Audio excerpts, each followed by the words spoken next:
Hello friends, this is Varun Arya and you are watching the classrooms. Friends, आज हम बात करेंगे प्यूरिटन मास्टर जॉन मिल्टन के मास्टरपीस की। यस, अगर आप समझ रहे हैं तो उनका मास्टरपीस जो कि इंग्लिश लिटरेचर के इतिहास का एक बहुत ही बड़ा महाकाव्य माना गया है, an epic poem paradise Lost. तो आइए आज की डिस्कशन को आगे बढ़ाते हैं। जुड़े रहिए मेरे साथ, वीडियो को एंड तक देखिएगा। इसमें आपको बहुत ही महत्वपूर्ण जानकारियां जो हैं वो मिलेंगी। तो आइए स्टार्ट करते हैं हमारा आज का ये टॉपिक, पैराडाइज लॉस्ट।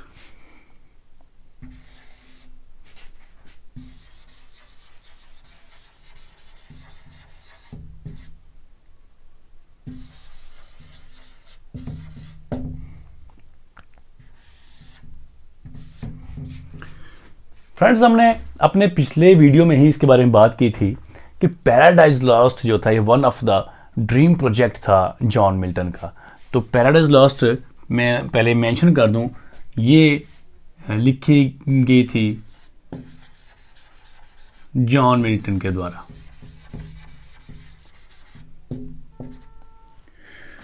फिर मैं आपको बता दूं कि ये जो पैराडाइज लॉस्ट है ये 1658 में कहीं जाके लिखनी शुरू की थी जॉन मिल्टन ने, और इसको कंप्लीट किया था 1665 में जाके।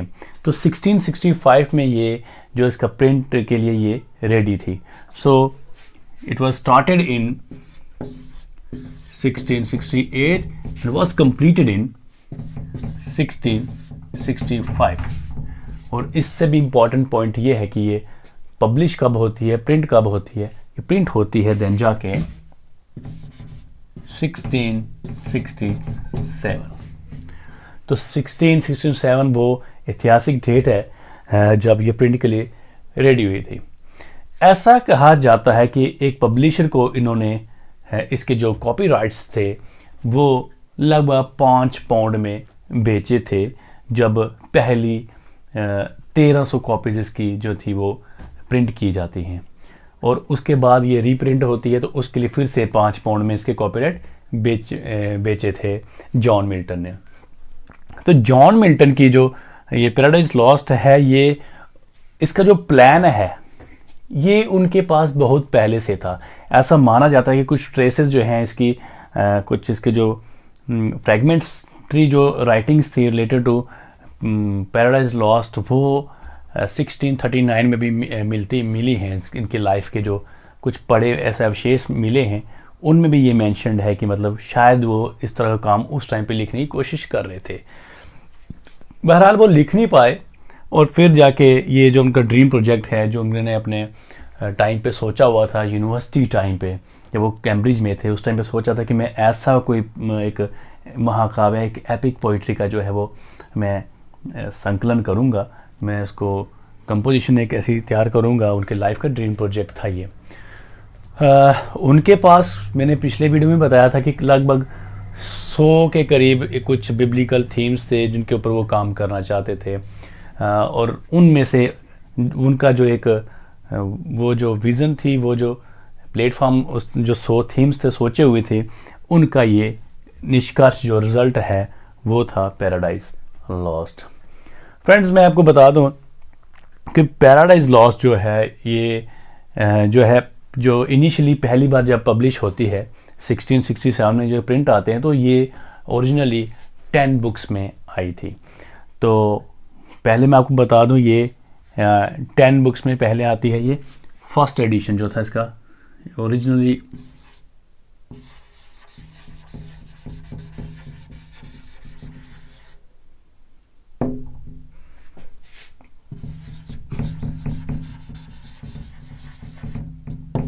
प्रिंटेड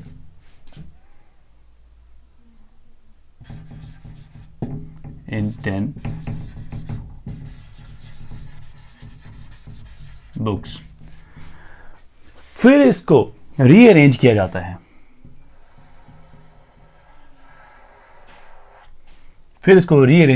है, अगले एडिशन में।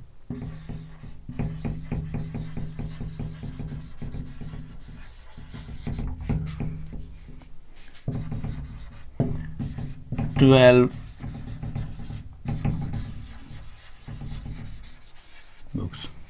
फ्रेंड्स एक बात थोड़ा ध्यान दीजिएगा, पहले 10 बुक्स आती हैं, फिर रीअरेंज होके 12 बुक्स आती हैं, लेकिन इसमें ऐसा नहीं है कि इसमें कुछ एडिशन हुआ था, कुछ अलग से लिखा गया था।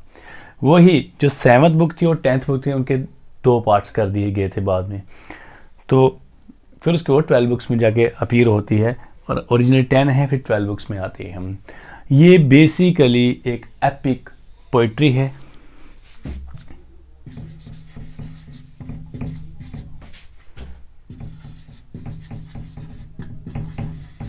एपिक पोइट्री है, और एपिक पोइट्री जो है वो क्या होती है उसके बारे में बात करेंगे। जैसे कि हमारे इंडियन जो कल्चर है उसमें एपिक पोइट्री को कहा जाएगा महाकाव्य। जैसे हमारे पास एक एग्जांपल है रामायण की है, महाभारत की है, तो ये जो एग्जांपल्स हैं ये महाकाव्य की है, और कुछ इस तरह की पोइट्री है। और इसका अगर आप जाके डिक्शनरी में इसको सर्च करेंगे एपिक पोइट्री क्या होती है तो वो बताएंगे आपको। एपिक जो है वो उसको ऐसे डिफाइन किया है, जो ऑक्सफोर्ड डिक्शनरी है लिटरेरी टर्म्स की, उसमें इस तरह डिफाइन किया जाता है कि a long narrative poem. First of all एक काफ़ी लंबी लॉन्ग नरेटिव पोइम होती है, और उसमें क्या होता है कि poem celebrating the great deeds of one or more legendary heroes in a grand ceremonious style. तो फ्रेंड्स एक लॉन्ग नरेटिव पोइम जिसमें सेलिब्रेट किया जाता है कुछ लीजेंडरी हीरोज को, उनकी ग्रेट डीड्स के बारे में बताया जाता है और उनके बारे में व्याख्यान, उनका गुणगान किया जाता है, वो एक एपिक पोइट्री, एक एपिक मानी जाती है। तो जो हमारी पैराडाइज लॉस्ट है ये भी एक लॉन्ग नरेटिव पोइम है, और आप यकीन मानेंगे इसमें लगभग 13,000 लाइनें हैं। मैं आपको पहले बता चुका हूँ, जिसमें जैसे मैंने बताया आपको पहले कि अगर 12 बुक्स हैं, 10 to 12 बुक्स हैं इसमें, और इसके साथ ही इसमें 13,000 लाइन्स, लगभग इतनी लाइनें हैं इसकी। ये इतनी लंबी पोइम है, जॉन मिल्टन का जो ड्रीम प्रोजेक्ट माने जाते हैं।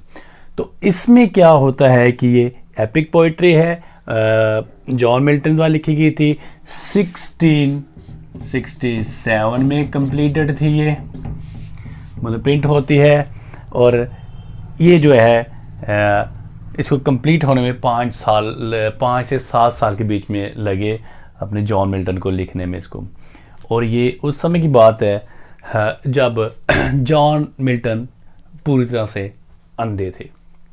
फ्रेंड्स ये जो पैराडाइज लॉस्ट है इसकी जो 12 बुक्स हैं, इसकी जो फर्स्ट बुक है, जब ये दोबारा इसका रीप्रिंट होके आती है, दूसरा एडिशन आता है इसमें, तो उसमें जॉन मिल्टन ने इसमें सबसे पहले जो पहले चैप्टर में द आर्गूमेंट करके एक एडिशन उसमें जो है लगाया है, उसमें एक्स्ट्रा चीज़ उसमें है, द आर्गूमेंट एक चैप्टर ऐसा डाला गया है, जिसमें उन्होंने अपने इस पोइम के लिखने का पर्पस क्या था और जो मेन थीम है और उसको डिस्कस क्या रीज़न था उसको डिस्कस किया है।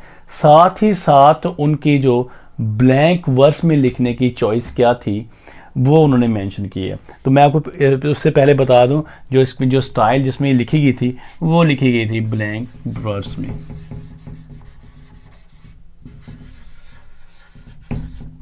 ये ब्लैंक वर्स यूज की जाती है इसमें।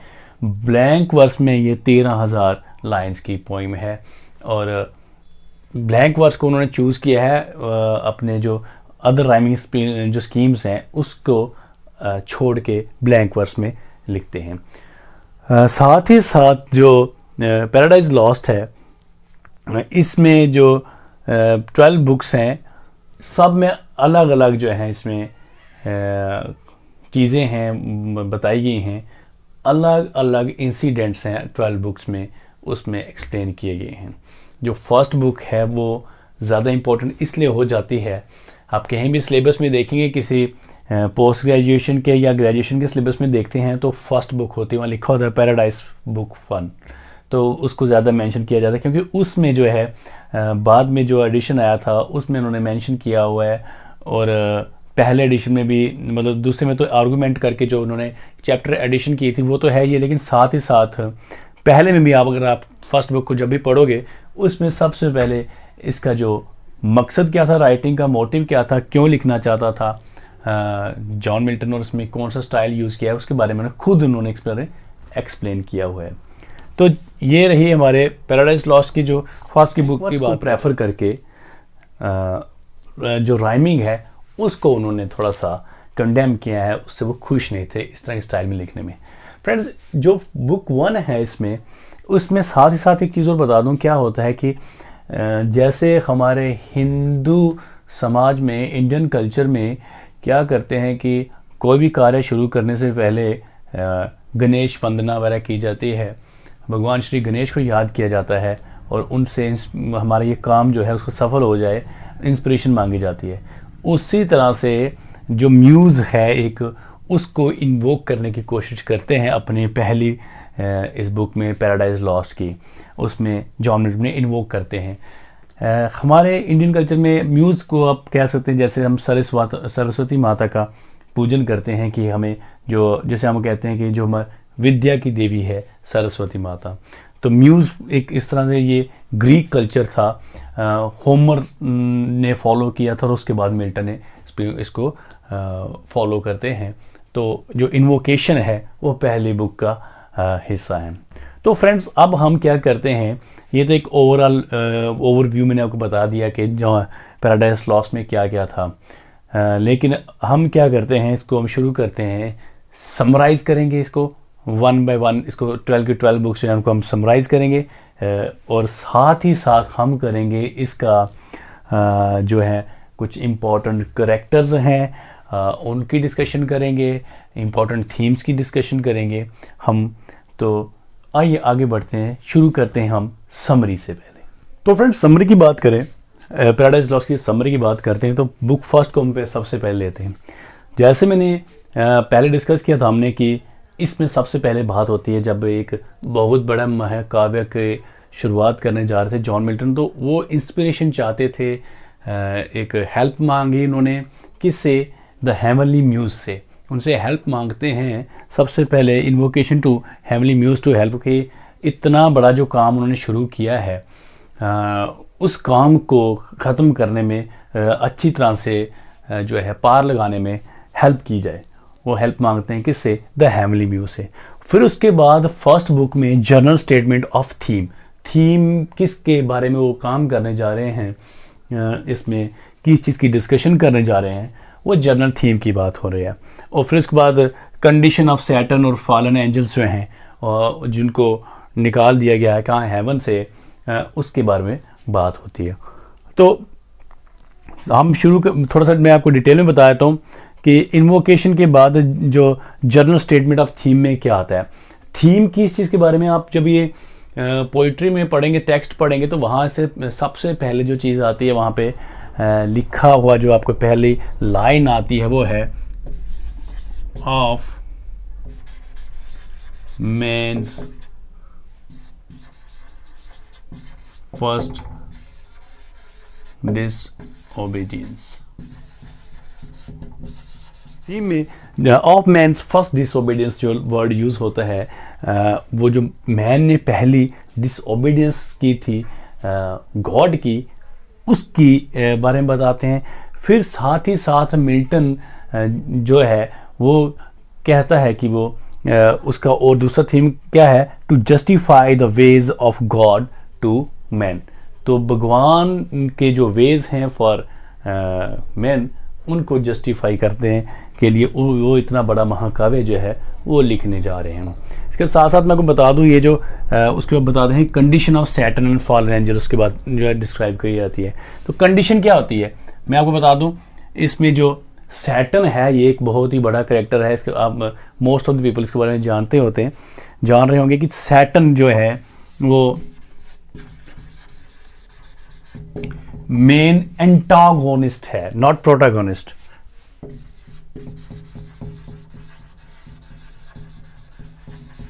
क्योंकि क्रिटिक्स कहीं जाए ये इस चीज़ को कंफ्यूजन है क्रिटिक्स के रिलेटेड की, इसको कहते हैं कि ये प्रोटोगोनिस्ट था या एंटागोनिस्ट था, ये थोड़ी कन्फ्यूजन क्रिएट होती है, लेकिन नहीं, इसको हम एंटागोनिस्ट ही कहेंगे, लेकिन ये एक बहुत ही स्ट्रॉन्ग पावरफुल कैरेक्टर था सैटर्न जो था। तो है वो एंटागोनिस्ट था, लेकिन इसको ग्लोरीफाई किया गया है बहुत ज़्यादा।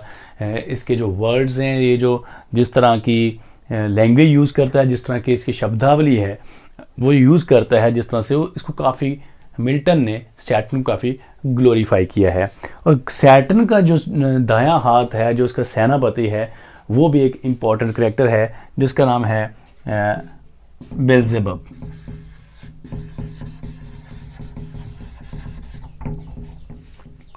बेल्जेबब एक कैरेक्टर है सैटर्न ने, जो इसका जो दायां हाथ है वो भी इसके साथ है। और बेल्जेबब जो है ये मेन सेनापति है, ये सैटर्न जो बात कहता है उसको मानता है। इन दोनों को दिखाया जाता है कहाँ पे, एक बहुत ही विशाल एक आग की एक लेक होती है, एक झील होती है आग की, और उसके किनारे पे एक महल बनाया जाता है, पैलेस बनाया है। उसको जो नाम है वो रखा गया है पेंडेमोनियम। और ये पेंडेमोनियम जो शब्द है ये कॉइन किया है मिल्टन ने ही कॉइन किया उसको। तो ये है पेंडेमोनियम करके एक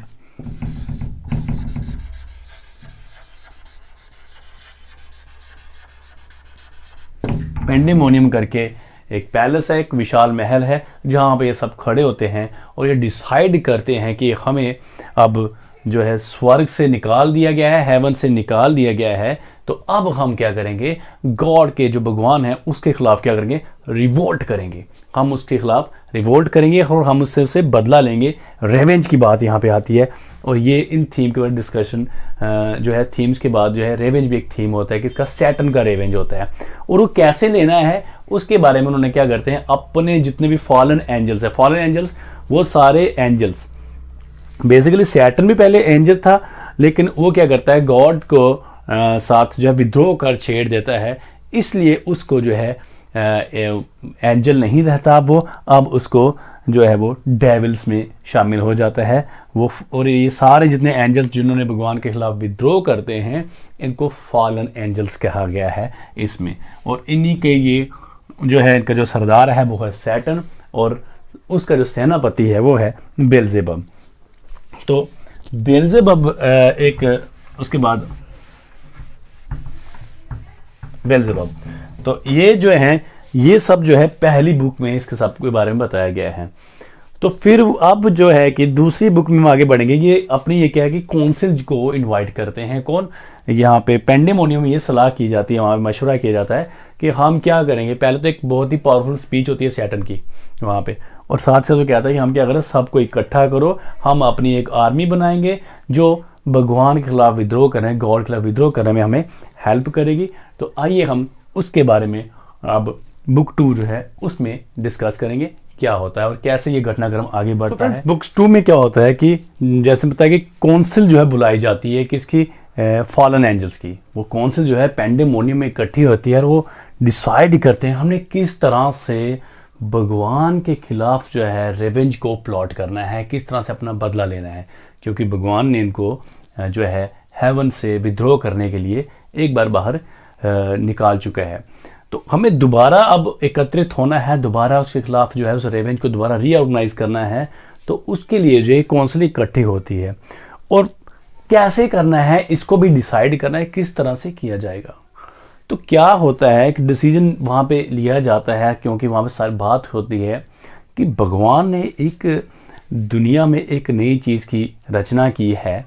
वो है एक वर्ल्ड है, उसमें ईडन गार्डन की बात हो रही, यूनिवर्स की रचना की है, और उनकी सबसे डीरेस्ट क्रिएशन जो है वो है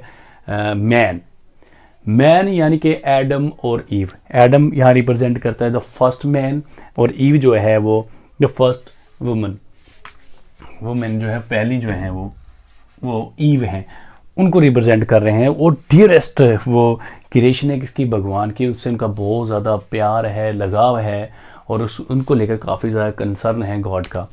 तो वो कहते हैं क्यों नहीं हम उनको करप्ट किया जाए, उनको करप्ट कैसे किया जाता है, क्या तरीका है, वो है उसके बारे में डिसीजन लिया जाता है। सैटर्न और उनकी जो टीम है, आर्मी है, तो क्या होता है कि एक वहाँ पे बहुत ही बड़ा जो है दिखाया गया है the garden of Eden. Eden garden आप कह सकते हो, ईडन गार्डन जो है वो उसके बारे में बात होती है।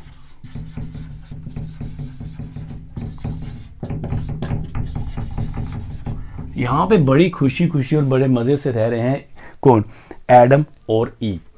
और वहाँ पे अवेलेबल है, वहाँ पे क्या है कि एक भगवान ने उनको बोला आप कुछ भी कर सकते हैं, आपको यहाँ पे ठीक है, फ्री विल की बात होती है इसमें, बुक 3 में आगे होगी। लेकिन क्या है कि एक जो फ्रूट ऑफ नॉलेज है, जो ट्री ऑफ नॉलेज है, उसका जो फ्रूट है वो आपने नहीं खाना है। अगर वो खाओगे तो आपकी जो इनोसेंस है वो चली जाएगी। तो इसके लिए उनको वार्न भी किया जाता है बाद में। तो कहते हैं क्यों नहीं उनको उकसाया जाए। सबसे बड़ा जो तरीका है अपना, हमारा युद्ध छेड़ के तो हम भगवान से जीत नहीं सकते। हम क्या करते हैं, प्रॉक्सी वार जो है ये छेड़ते हैं भगवान के खिलाफ। जो उसकी डीरेस्ट क्रिएशन है उसको हम करप्ट कर देंगे तो सबसे ज़्यादा तकलीफ जो है वो होगी भगवान को, ये यहाँ पे हिट करेगी जाके बात। तो इसलिए जो है ये अपना जो काउंसिल है ये डिसाइड करती है कि हम हार्म कैसे करेंगे। हम जो न्यूएस्ट क्रिएशन है उनकी, उनको क्या करेंगे, हम जो है उसको करप्ट कर देंगे, उनको इन्वोकेट करेंगे, उनको इवोक करेंगे कि वो जो फ्रूट ऑफ जो नॉलेज है उसको वो टेस्ट कर लें, ताकि वो इनोसेंस उनकी चली जाए। और इससे भगवान को सबसे ज़्यादा धक्का लगेगा, भगवान को काफ़ी चोट पहुंचेगी, और ये उनको जो है हम हिट करना चाहते थे। तो जब जो नर्क का द्वार है उसको क्रॉस कर रहा होता है कौन, सैटन, उसकी मुलाकात होती है उसके अपने ही जो बच्चे हैं, ऑफस्प्रिंग है, सिन और डेथ, जो निकलता है। तो ये बताया गया है जो सिन और डेथ है ये किसके ऑफस्प्रिंग है, सैटन के। सैटन जो कि जिसको आप अदर लैंग्वेज में हम इसको शैतान भी कह सकते हैं। सैटन का जो वर्ड है आप मिलता जुलता है, जो उसके एक जो आप देख सकते हैं। तो शैतान की ही जो औलाद है वो क्या है, डेथ है और सिन है, पाप और मृत्यु। तो इसका जो कंसेप्ट है ये बताएगा। बुक नंबर 3 में क्या होता है, बुक नंबर 3 में क्या है, एक और इन्वोकेशन होती है। इन्वोकेशन क्या होता है, फिर जो है वो म्यूजिस को जो बुलाया जाता है, देवीय शक्तियों को याद किया जाता है, वो होती है इन्वोकेशन। इन्वोकेशन इस बार किसको है, द सेलेस्टियल लाइट को। उसको इसलिए है क्योंकि जो मिल्टन है वो ब्लाइंड है, और उसके लिए वो फिर से हेल्प मांगते हैं कि मुझे इस तरह की लाइट देना कि मैं इतनी जो बड़ा काम लिखने जा रहा हूँ उसमें मुझे है आपकी जो डिवाइन लाइट है वो मिलती रहे। उनसे भी प्रे करते हैं, हेल्प मांगते हैं। और अब इसमें क्या होता है, इसके अलावा इन्वोकेशन के बाद क्या होता है कि जब सीन है ये शिफ्ट कहाँ पे हो जाता है, ये शिफ्ट हो जाता है अब हेवन में, पैराडाइज की जो बात हो रही है। तो हेवन में शिफ्ट हो जाता है। आई एम सॉरी, मैं आपको बीच में बताना है, ये गार्डन ईवन जो है, ईडन है, यही पैराडाइज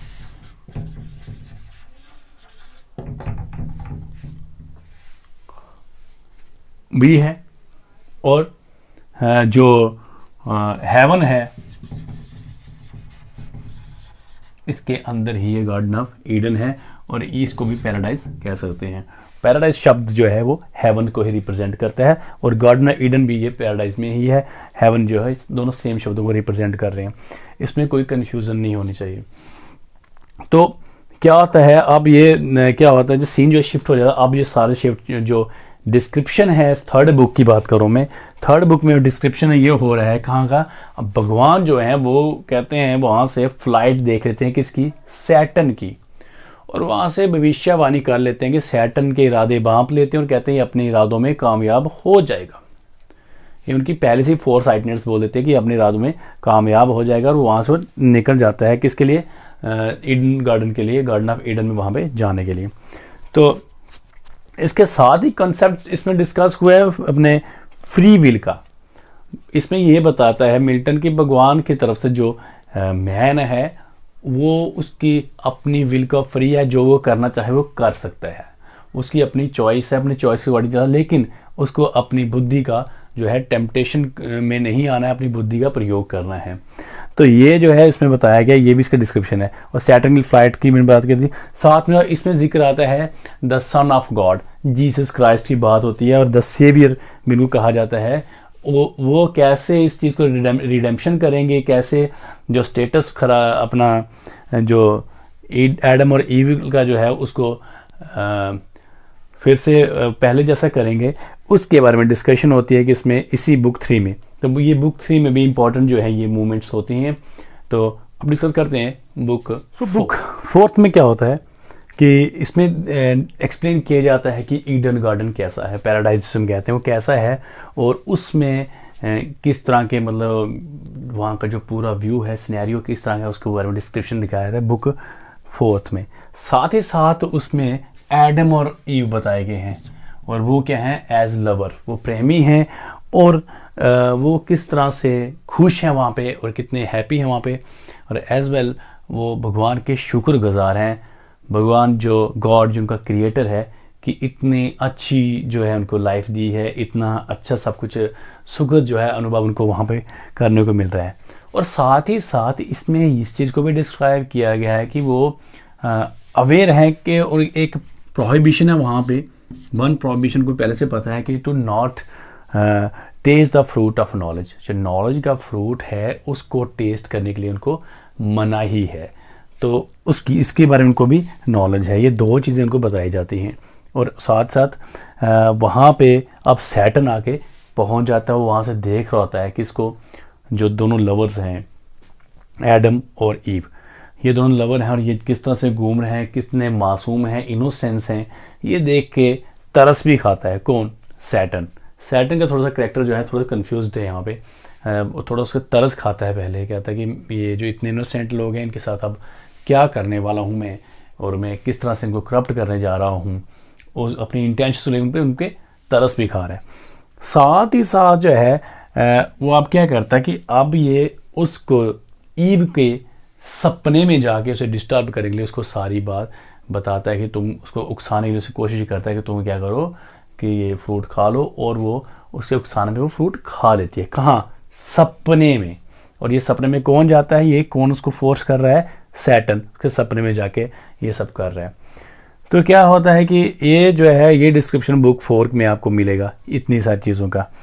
उसके बाद जब बुक 5 है, जो ड्रीम एपिसोड है वो कंटिन्यू रहता है, और उसमें क्या होता है साथ ही साथ जो है ये ईव एक्सप्लेन करती है एडम को, अब अपनी जो प्रॉब्लम है उसको बता रही है किसको, कि मुझे इस तरह का सपना आया और मैं काफ़ी डरावना सपना था और मैं डर गई। वो अपना जो नाइट मेयर है, एक सपना से एक नहीं कैसे नाइट मेयर था जो वो जाके सुनाती है किसको?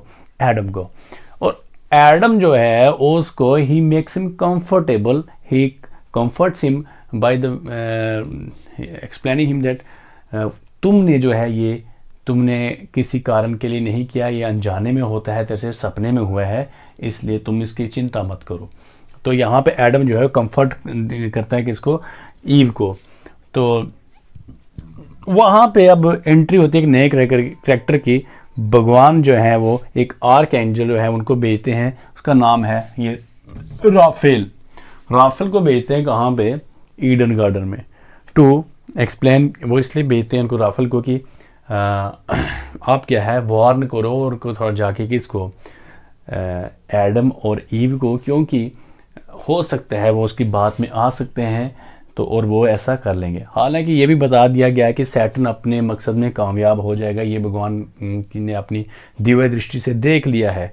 तो ये है हमारा बुक 4 में जो है सॉरी जो 5th की जो बात हो रही है, इसमें आर्क एंजल की एंट्री होती है और वो इसलिए भेजे जाते हैं। किसने? कौन भेजता है? भगवान भेजते हैं उनको। बुक 6 में क्या होता है? अब ये बुक जो है ऑलमोस्ट 6th में पहुंच गई है, 6th बुक तक हम पहुंच आए हैं। राफेल जो है वो अपने वहाँ पे एक और चीज़ होती है, जब वो ईडन गार्डन में आते हैं तो वहाँ पे वो एडम की रिक्वेस्ट पे बताते हैं कि उनकी उत्पत्ति से पहले, इस सृष्टि की उत्पत्ति से पहले क्या क्या होता है। उसमें वो बताता है कि किस तरह से उन्होंने, भगवान ने इंसानों को बनाया, एडम और ईव को क्रिएशन करते हैं भगवान। साथ ही साथ उसमें डिस्कशन वो ये भी बताते हैं किस तरह से जो ये सारे फॉलन एंजल्स हैं इन्होंने विद्रोह छेड़ दिया भगवान के खिलाफ, और किस ये कैसे वो जो है वो घटनाक्रम है वो उसको एक्सप्लेन करता है। और लेकिन बुक 6 में जो होता है, ये जो स्टोरी है वो रिवोल्ट की स्टोरी रिवोल्ट कौन शुरू करता है? अपने जो फॉलन एंजल्स हैं वही कंटिन्यू रहती है। और फिर क्या होता है, वो जो युद्ध शुरू हो जाता है, रिवोल्ट जो है, उसको अंत कैसे किया जाता है, अंत करने के लिए वहाँ पे कौन अपीयर होते हैं, द सन ऑफ गॉड। वो क्या करते हैं, सबको हरा के, सारी जो सेना है असुरों की, इनको हरा के क्या करते हैं, अपने हेवन से बाहर खदेड़ देते हैं। तो यहाँ पे जाके वो है, ये जो है the son of God puts an end to the war. तो सैटर्न और जो फॉलन इनको सबको बाहर निकाल दिया जाता है। अब बुक 7 में क्या होता है कि अब ऑलमोस्ट आधी हो चुकी है, जब एपिक जो है आधी हो चुकी है, तो यहाँ बुक 7 में क्या करते हैं कि एक नई इन्वोकेशन जो है हेवनली म्यूजिक्स को फिर से होती है। और फिर से उसमें और घटनाक्रम में क्या है, जो राफेल है वो एक्सप्लेन करता है क्रिएशन ऑफ अर्थ, अर्थ की जो क्रिएशन वो कैसे होती है उसके बारे में बात करते हैं। और साथ ही साथ यहाँ पे सिंबोलिज्म का यूज़ होता है, सिंबॉलिकली इस चीज़ को रिप्रेजेंट करता है कि इसमें इस बुक 7 में जो रिप्रेजेंटेशन है इस चीज़ को दर्शाया जाता है किस तरह से जब कोई अच्छाई आती है और उसके बाद फिर बुराई का भी उदय होता है, और बुराई के बाद फिर अच्छाई का उदय होता है, और ये किस तरह से ये चेंज चलती है। तो ये जो है जैसे जो good is followed by evil, और चीज़ों का डिस्ट्रक्शन की तरफ बाद में जाते हैं। ये बुक 7 तक जो है यहाँ समराइज हमने कर लिया। बट बुक 8 में क्या होता है, राफेल जो है वो इंस्ट्रक्ट करते हैं एडम को, किस चीज़ के लिए इंस्ट्रक्ट करते हैं, सारी चीज़ों के बारे में इनको पहले से अवेयर करते हैं कि सैटर्न से आपको बच के रहना है, आपको जो है वो उससे खतरा है, वो आपको कुछ गलत करने के लिए उकसा सकता है। तो वो क्या करता है, कुछ एस्ट्रोनॉमी की भी कुछ नॉलेज जो है, एलिमेंट्री नॉलेज वो भी कुछ देता है किसको, अपने एडम को, ताकि वो अपने आप को गॉड कर सके, अपने आप को बचा सके, सुरक्षा दे सके अपने आप को, किसके खिलाफ, सैटर्न के खिलाफ। तो ये इस बुक में राफेल जो है ये अपने भगवान के द्वारा दिए गए कार्य राफेल को इसीलिए भेजा जाता है कि आप जाके वहाँ पे इनको आगाह कर दो, इनको पहले से अवेयर कर दो कि ये सब आपके साथ हो सकता है, क्योंकि ये भगवान की डियरेस्ट जो है क्रिएशन थी, इसलिए उसको भगवान चाहते थे कि इनको करप्ट होने के समय बचा लूँ, इनको दर्द से बचा सकें। फिर क्या होता है, बुक जो 9 है इसमें एक फिर से प्रोलोग जो है उसके थ्रू क्या होता है कि हेवनली म्यूजिक्स को थैंक्स बोलते हैं, सरस्वती माता जैसे हम कहें उनको थैंक्स बोलते हैं, कौन, मिल्टन बोलते हैं कि वो इस काम में उनकी हेल्प कर रहे हैं। और अब यहाँ पे एक इम्पॉर्टेंट स्टेप आने वाला है यहाँ पे कि वो ये होता है कि बहुत बड़ा घटनाक्रम घटता है बुक 9 में, इसमें इसको आपने ध्यान रखना है। ईव जो होती है वो एडम को मना लेती है कि हम क्या करते हैं, हम अलग अलग गार्डनिंग करते हैं। तो एडम ईव की बात मान के अलग अलग गार्डनिंग करने के लिए चले जाते हैं। तो वहाँ पे सांप जो है, एक सांप की शक्ल में सैटर्न जो है वो आता है वहाँ पे, और वो जो सैटर्न है वो फ्लैटरी से कुछ अपने अलग अलग सारे हथकंडे अपनाता है और वो ईव को मना लेता है वो फ्रूट खाने के लिए।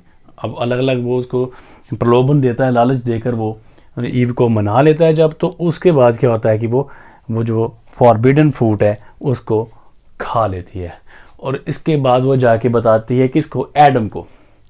अब दोनों प्रेमी होते हैं, एडम और ईव का प्यार जो है वो काफ़ी घनिष्ठ होता है, काफ़ी स्ट्रॉन्ग बॉन्ड होता है आपस में। तो इसलिए वो उस टेम्पटेशन जो है वो मिटाने के लिए वो खा लेती है, तो साथ ही साथ एडम भी वो उसके लिए उस प्यार में उसके जो है वो भी उस चीज़ को खा लेता है। और जैसे वो खाते हैं और उनकी जो इनोसेंस है वो ख़त्म हो जाती है, वो जो मासूमियत है वो ख़त्म हो जाती है, और वो आपस में लड़ना झगड़ना शुरू कर देते हैं, और वो गिल्ट रिडन भी हो जाते हैं अपनी इस जो गलत करनी है इस पे। बुक 10 में क्या होता है कि अब भगवान को पता चल जाता है सब हो गया है, तो वो समझ जाते हैं और वो क्या करते हैं, एक आदेश जो है वो अपनी जस्टिस जो है वो डिलीवर करते हैं, सबको ये जजमेंट पास कर देते हैं कि एडम और ईव के साथ जितनी भी मेन काइंड है वो भी अब जो है वो फॉलन हो चुकी है, वो भी इसमें नहीं, ये विशेष जो उनको सुविधाएं थी वो सारी ली जाएंगी।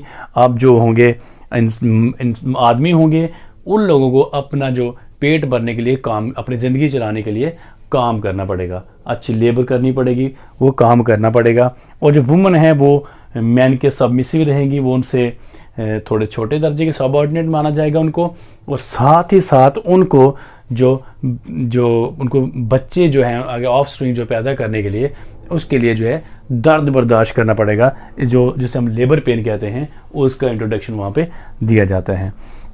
और इस बुक में और क्या होता है कि सैटर्न जो है अब वो वापस नर्क की तरफ वापस पहुंच जाता है, लेकिन वो अपने जो कर गया है उससे पूरी तरह से सेटिस्फाइड नहीं होता है, क्योंकि वो कहता है कि ये जो मैंने किया कुछ ज़्यादा नहीं था, कुछ ज़्यादा जो हमें करना चाहिए।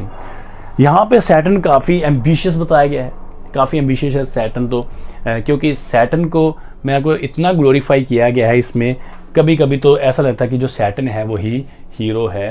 पैराडाइज लॉस्ट जो एपिक है, इसका हीरो जो है वो सैटर्न ही है, लेकिन तो वहाँ पे क्या होता है, जो वो हेल में जाता है वो अपने आप को इतना ज़्यादा खुश नहीं होता है, क्योंकि वो कहता है कि इतना कुछ ज़्यादा मैं कर नहीं सका, मैं ज़्यादा नुकसान करना चाहता हूँ भगवान का भी। तो अब क्या होता है, जो एडम और ईव हैं ये परेशान तो हो चुके हैं, जो अपनी करनी से परेशान तो हो चुके हैं, फिर भी ये क्या है कि भगवान में अपना फेथ रखते हैं। कौन? एडम। और कहता है जो भगवान ने जस्टिस किया है वो ठीक किया है, हमारे लिए जो किया है वो ठीक किया है, तो उस पर फेथ रखते हैं। और ये दोनों जुड़ जाते हैं पश्चाताप में और प्रार्थना में। तो प्रेयर और रेपिटेंस का यहाँ पे जो कंसेप्ट है, यहाँ पे ये दोनों मिल के जो है इस चीज़ को करते हैं। तो बुक 12 तक हमने ये समरी यहाँ तक पहुँचा दिया। 11th में क्या होता है, जो जीसस क्राइस्ट का इंट्रोडक्शन यहाँ पे दोबारा फिर से आता है। सन ऑफ गॉड माना जाता है, तो भगवान का बेटा जीसस क्राइस्ट वो क्या करते हैं, भगवान से जाके मिलते हैं, और वो जो रेपिटेंस और जो प्रेयर्स हैं किसकी, जो पिछली बुक में हमने बताई थी एडम और ईव की, उनको जाके भगवान तक पहुंचाते हैं, और भगवान उनको जो एक्सेप्ट भी करते हैं वो जो चीज़ें हैं।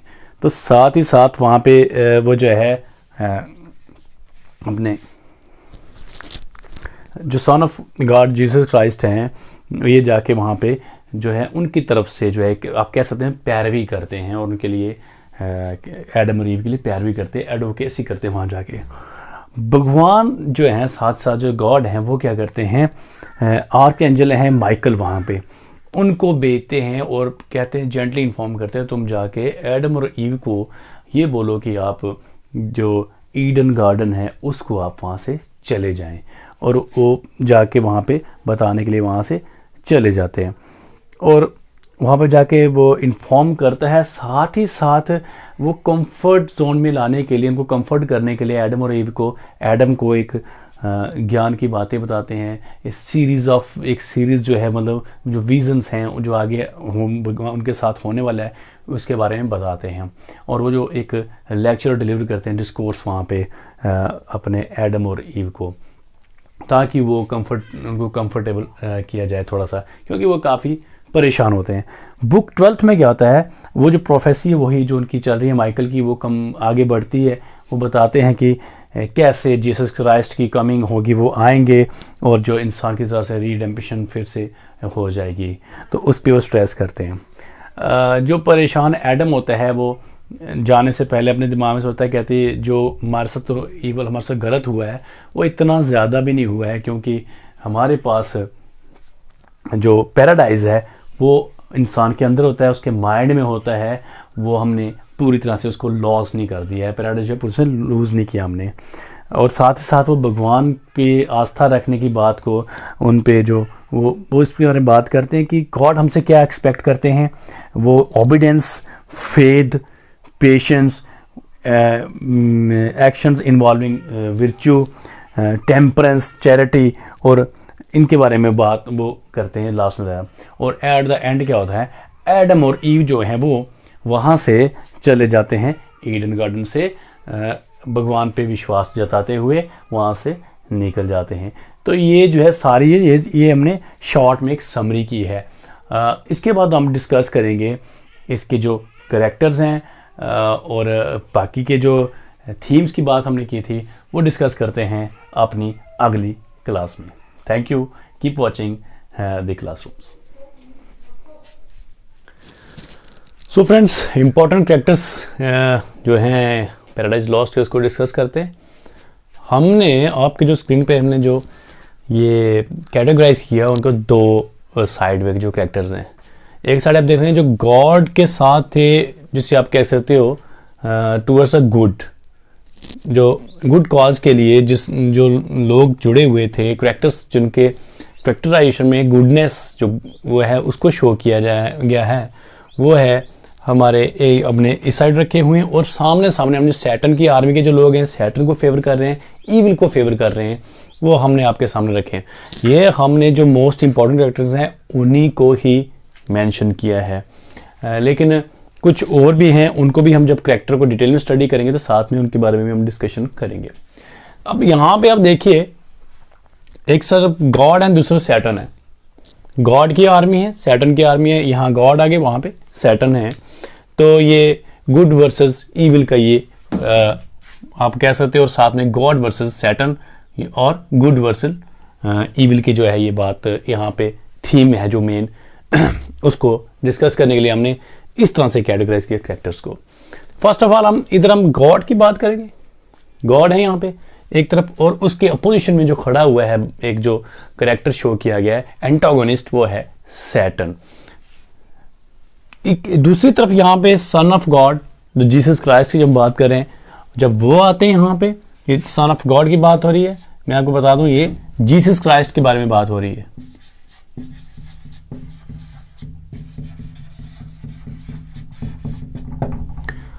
और दूसरी तरफ सिन है।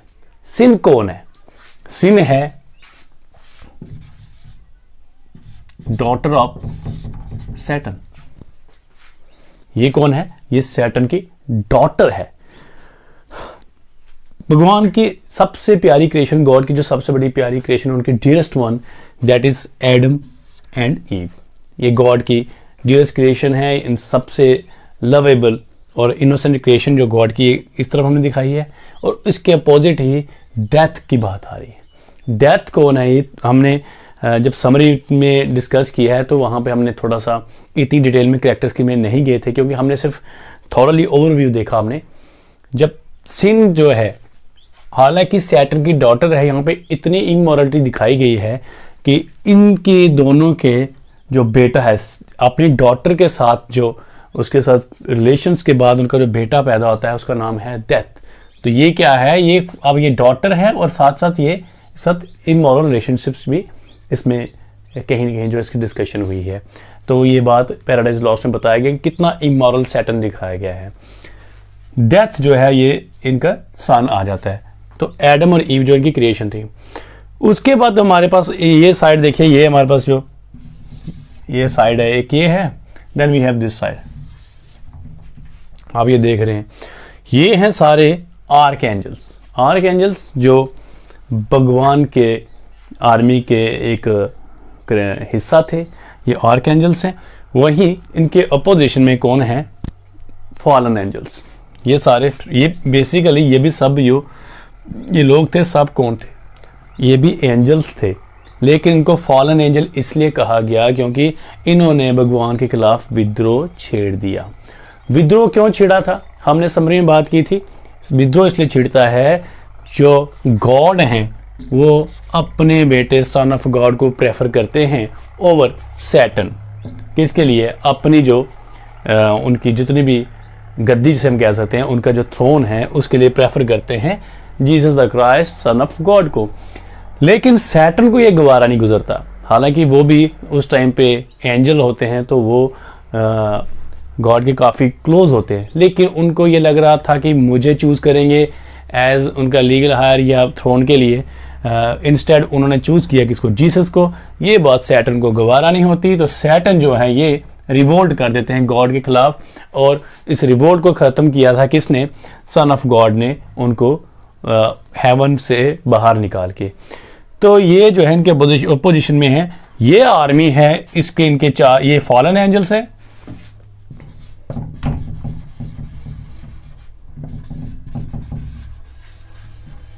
और ये है हमारे पास आर्क एंजल्स।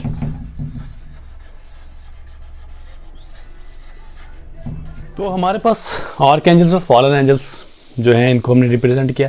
और इधर आर्क एंजल में इधर जो हमें सबसे पहले राफेल हैं, माइकल हैं, गैब्रियल, एब्डील, और दूसरी तरफ अब आपके पास हैं बेल्जेबब मोलोश, बेलियल और मैमन हैं।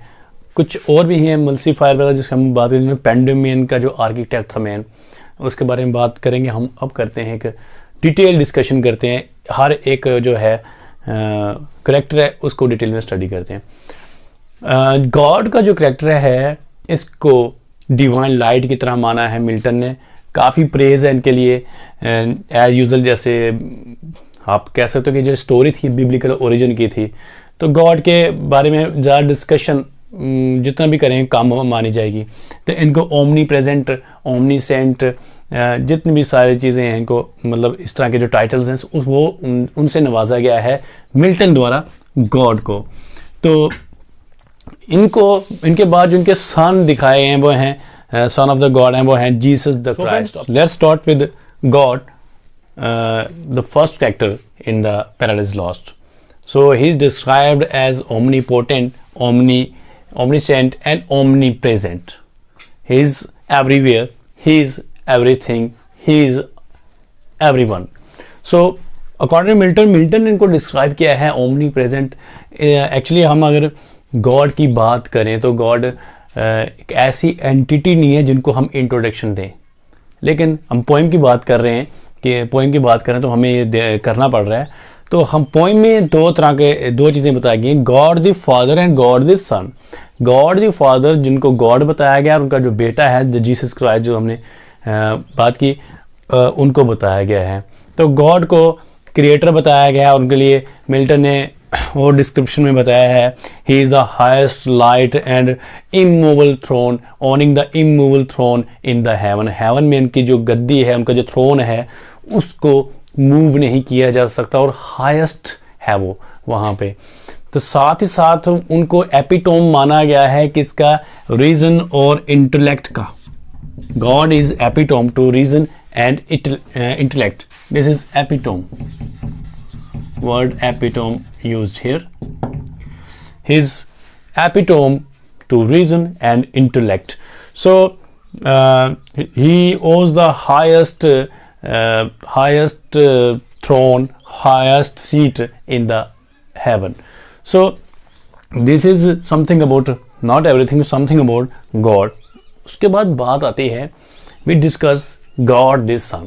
तो God the Son के जो डिस्कशन में हम जब बात करेंगे, इनको जब डिस्क्राइब किया गया है जो डॉक्ट्राइन ऑफ ट्रिनिटी, त्रिदेव वाली जो हमारे ब्रह्मा विष्णु महेश वाली जो डॉक्ट्राइन है, वो वैसे अब कंपेयर कर सकते हैं, वैसा है नहीं, लेकिन तो डॉक्ट्राइन ऑफ ट्रिनिटी के हिसाब से इनको जो ये गॉड द सन जिनको जीसस क्राइस्ट माना गया है, इनका जो हेड है वो उसमें तीन हेड हैं, तीन लोगों का है। That is God the father जो भगवान है, गॉड द सन और holy spirit, God the holy spirit. इन तीनों के हेड से इनका जो हेड है वो दिखाया गया है। और ये डॉक्ट्राइन ऑफ ट्रिनिटी जो बाइबल में बताई गई है उसको इन्होंने डिस्क्राइब किया है। और इम्पॉर्टेंट चीज़ इनके साथ जो जुड़ी हुई है, ये तो एक तो ये इन्होंने सैटन को हराने के लिए ये इन्होंने हराते हैं सैटन को, उनको रेबेलियंस को डिफीट करके हेवन से बाहर धकेलने का काम किसने किया है, गॉड द सन ने। और इन्होंने जो है अर्थ की जो क्रिएशन है वो भी इन्होंने की है। जीसस क्राइस्ट की बात आती है तो मर्सी का जो कॉन्सेप्ट है वो हमेशा जो है इनके साथ जुड़ा रहता है। अगर आप if you are not Christian, you have not studied Bible, still you know Jesus Christ is shown as most merciful God in the world. तो मर्सी का जो कॉन्सेप्ट है वो इनके गॉड का जो मर्सीफुल साइड है वो जीसस क्राइस्ट के साथ जोड़ा गया नाम, क्योंकि वो अपने आप को ऑफर करते हैं सेक्रीफाइस करने के लिए टू डेथ, क्योंकि वो ऐसा करके जो फॉल ऑफ मैन है उसको बचाने के लिए, उसको रिडेम्पशन ऑफ मैन के लिए वो काम करने के लिए वो अपने आप को ऑफर करते हैं और गॉड ने इसको एक्सेप्ट भी कर लेते हैं। यह हमने एक बुक में डिस्कशन समरी में डिस्कस करते हुए इस बारे में बात की थी कि जो एक सीरीज़ ऑफ फ्यूचर की वो बता रहे हैं कि क्या कड़ियाँ जो बीतेंगी और उसके बाद जीसस क्राइस्ट का उदय होगा और रिडेम्पशन होगी किसकी, मैन की। वो सारा जो है वो सारा घटनाक्रम के लिए इनको जो है वो इन्होंने ये वॉलंटरली अपने आप को ऑफर करते हैं कि मैं इसके लिए रेडी हूँ, मैं मैन को जो है उनके रिडेम्पशन के लिए हम अपने आप को वॉलंटरली आगे आते हैं। तो ये गॉड दिस सन की बात आती है और इन्होंने ये merciful side of the God the father जो है मर्सीफुल साइड है कि इसके जो रियल गॉड है। Next character we have that is Adam and of Eve. Adam and Eve, as we discussed earlier, the first human and the first woman, the first man and the first woman on the earth, they are Adam and Eve. Adam is also called as father of mankind,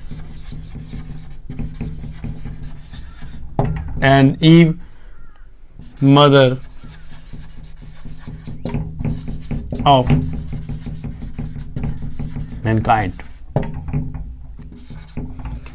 So father, the first man and the first woman, the father and the mother, two important things. Then Adam is created from the dust of the earth by God. By God it is created by from the dust of earth by the God. And at the same time we are discussing two characters simultaneously and comparatively. हम comparatively को discuss कर रहे हैं क्योंकि उससे है ये है कि थोड़ा सा इजी हो जाता है, कंपैरेटिव अंडरस्टैंडिंग हो जाती है। तो क्या होता है कि जब ये जो है डस्ट ऑफ अर्थ से अगर निकलते हैं तो then Eve is born from the rib of Adam. Rib of Adam, it is also created by the God from the rib of Adam as companion to Adam. A companion.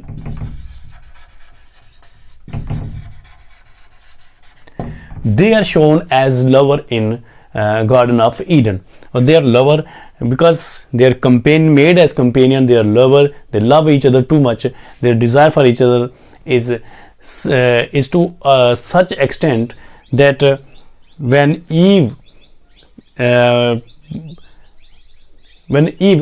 eats the forbidden fruit and she tells Adam that she has committed this sin, and Adam does this for Eve because he don't want to lose Eve.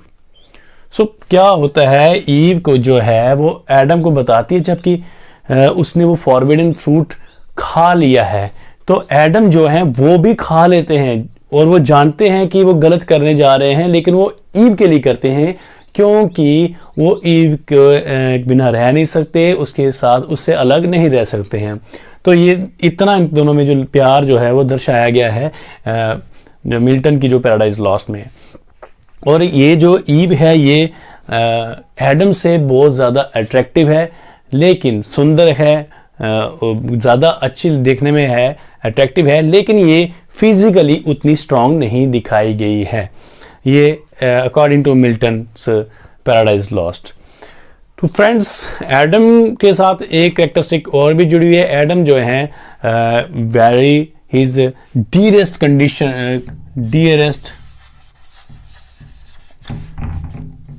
creation of God. He is dearest creation of God, and he is very loyal and faithful to God. Loyal and faithful to God. That is why it is called of man's first disobedience. उन्होंने पहली बार disobey किया, that too on the urge of Eve, उन्होंने disobey किया, otherwise उन्होंने कभी भी God को डिसओबे नहीं किया है। ऐसा है कि जब ऐसा इनको शुरू में ऐसा बताया जाता है कि आप ईडन गार्डन ऑफ ईडन में आप रहो, आपकी डीड्स जब इतनी इम्प्रूव हो जाएंगी कि आपको भी एंजल्स का दर्जा मिल सकता है। लेकिन अनफॉर्चुनेटली एक जो है बहुत एक गलती उनसे हो जाती है, they taste the forbidden fruit of knowledge, तो उससे जो है सारा कुछ उनका स्टेटस है वो बदल जाता है, तो डेथ का बीच में कंसेप्ट आया था। तो दोनों जो हैं ओबे तो करते हैं गॉड को, एज वेल ये गिल्ट रिपेटेंस पश्चाताप को भी इन्होंने काफ़ी ज़्यादा रिप्रेजेंट किया है। दोनों सिंबॉलिकली रिपेटेंस को भी ये रिप्रेजेंट करते हैं, क्योंकि जब इनसे ये फॉरबिडन फ्रूट का जो है सेवन कर लेते हैं तो उसके बाद ये जो हैं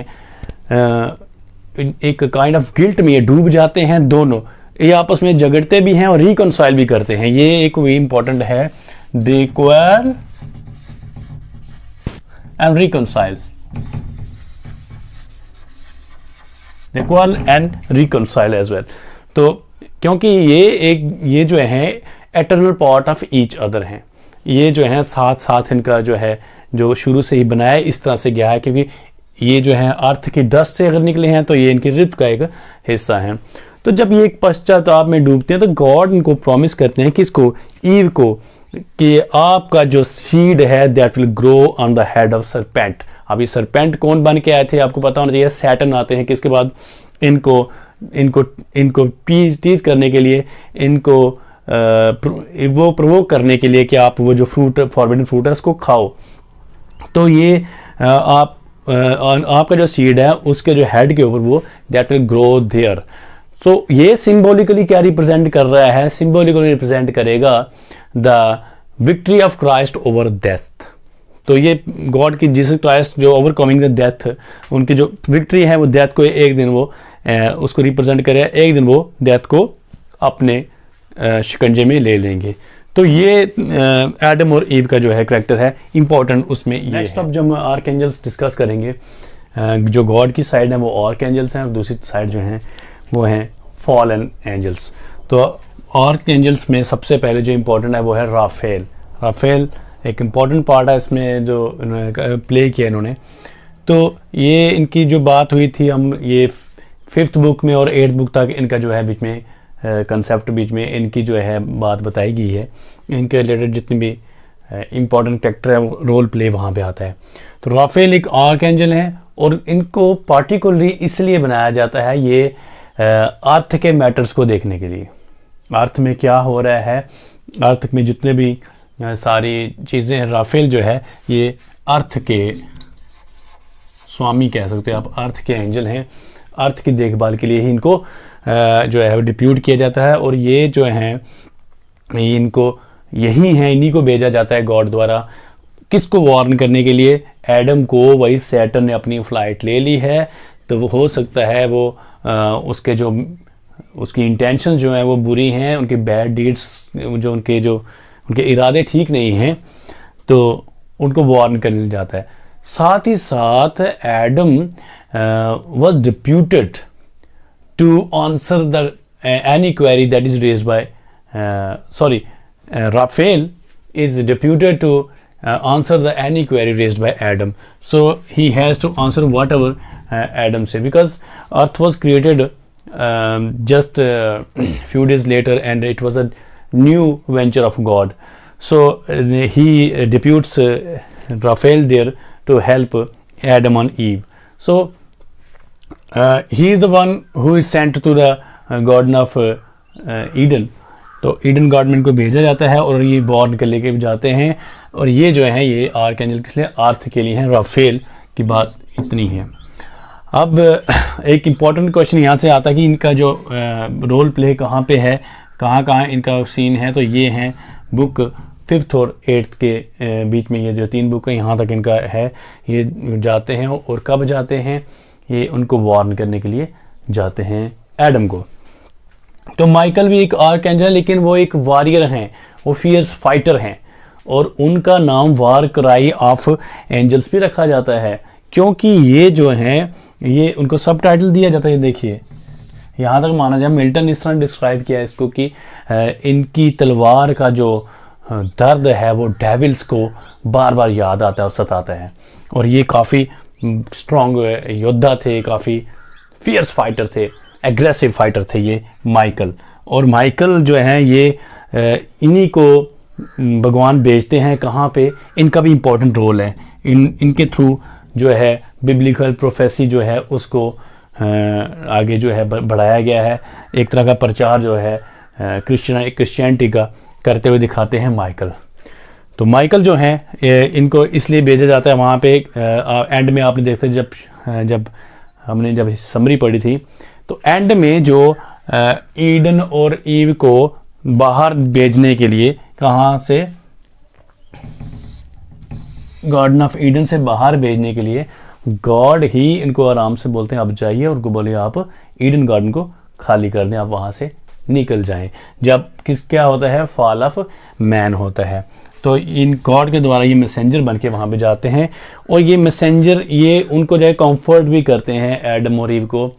किस तरह से कंफर्ट करते हैं, उनको कहते हैं कि ऐसा नहीं है कि आपका पूरी तरह से फॉल हो गया है, आपका जो है रिडेम्पशन जो है वो इस तरह से होगी, और पूरी हिस्ट्री बताते हैं, बिब्लिकल ओरिजिन ऑफ अर्थ जो है वो बताते हैं, और किस तरह से जीसस क्राइस्ट का उदय होता है। ये जो स्टोरी है सारी ये रिवील करते हैं कौन, एडम को हमारे माइकल। तो ये एक इम्पॉर्टेंट कैरेक्टर हैं, और ये इसके थ्रू मिल्टन ने जो प्यूरिटन फिलॉसफी है उसको भी लोगों के सामने लाया है, और ये एक ऐसा माउथ पीस है मिल्टन का। तो ये हो गया राफेल और माइकल की बात। नेक्स्ट इंपॉर्टेंट कैरेक्टर जो है वो है गैब्रियल का। गैब्रियल भी जो है ये एक इंपॉर्टेंट है, ये एक आर्कएंजल हैं,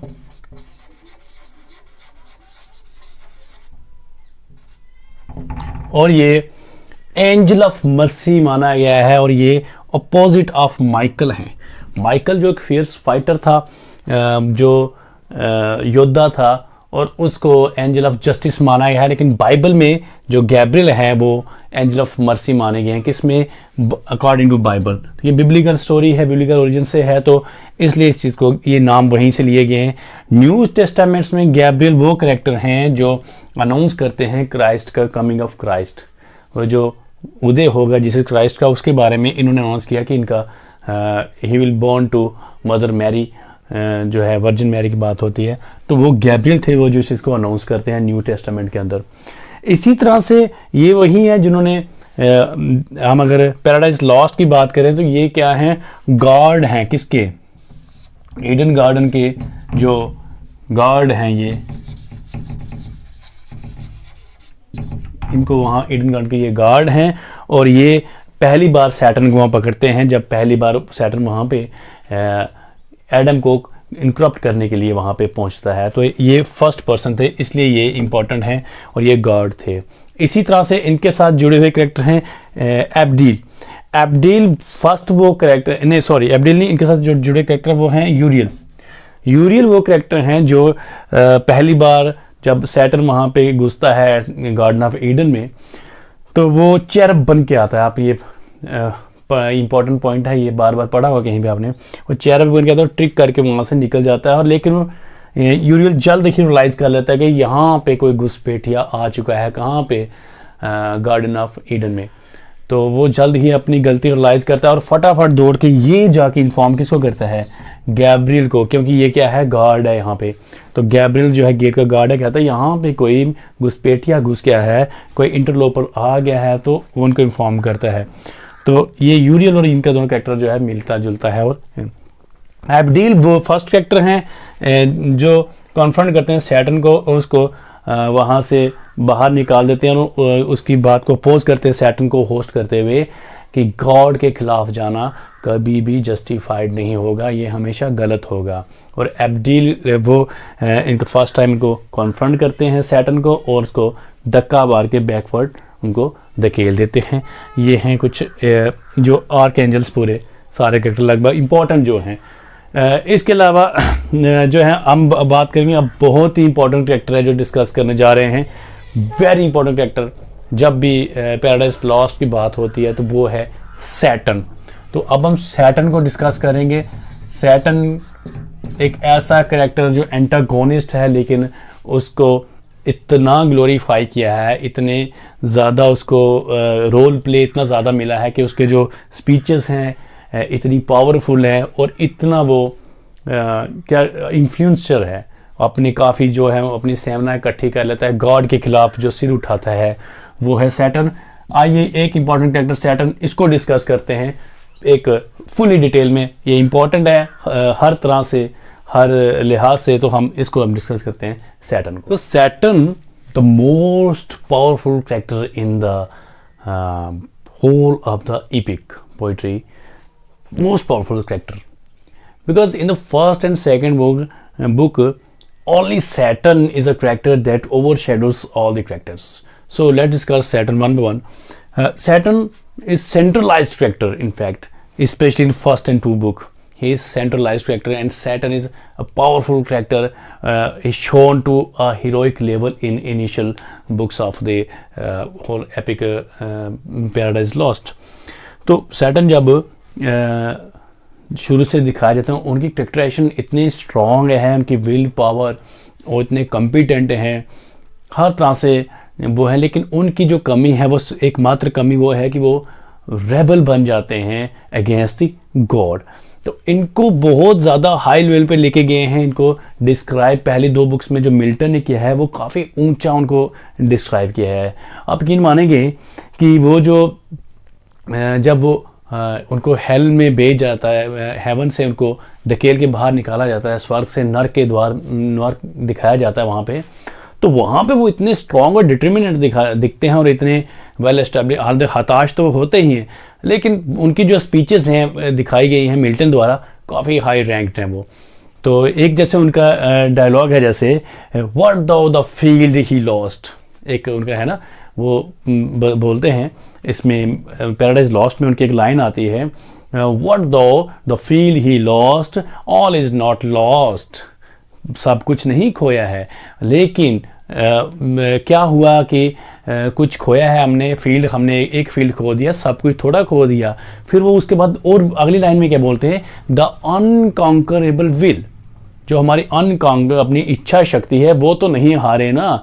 और फिर वो कहते हैं and study of revenge and immortal hate, और कितने स्ट्रांग हैं अपने नेगेटिव इरादों में भी वो, और उनकी जो लाइंस हैं वो इस चीज़ को जस्टिफाई करती हैं कि कितने स्ट्रांग हैं। वो कहते हैं एक फील्ड अगर हमने खो दिया इसका मतलब नहीं हमने पूरा युद्ध ही हार दिया, एक छोटी सी जो है हमने लड़ाई हारी है, युद्ध थोड़ी हारे हैं हम।